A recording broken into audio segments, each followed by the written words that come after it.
عاوزين نبدأ بالكوميديا ولا بالجد؟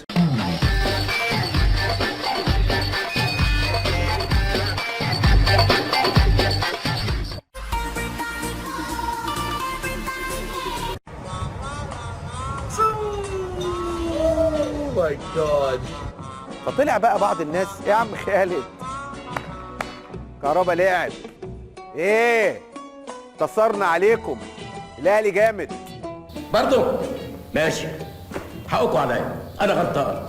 دماغك يا ابن ابو اسد.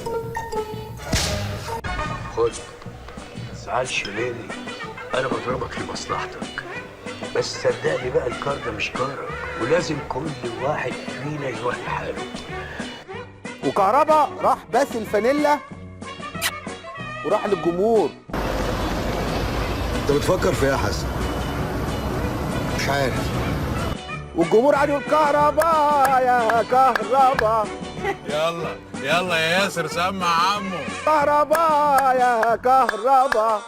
ده انت ضايع ضايع جدي، ما جيتش اصلا، مختفي بوف مش موجود. ومجلس الاداره كهربا لعب. لا يا برسان طويل، لا يا برسان طويلة. والجمهور الاهلي اوعى كهربا لعب. طب ما تضيعش وقتك معانا واتكل على الله. يلا يلا يلا، الله يخليك. طب الله، طب انا ببوس الفانيلا بتاعت الاهلي وجمهور الاهلي بيغني الكهربا ومجلس الاداره فرحان ان كهربا لعب. ما تدفع الفلوس لكهربا. سؤال وجيه من انسان تافه، انما هنرد عليه. يعني اللي بيته من الجزاز لا يرمي الناس في الطوب، يعني بصراحه يعني. لا حول ولا قوة إلا بالله. مفيش حاجة بتفضل على حالها. يلا. إيه اللي جراله يا ست مالك؟ لا بلاش السكه الناعمه دي معايا. ابويا مرعي بتاع الكليله ما يعرفش خوف الكليله.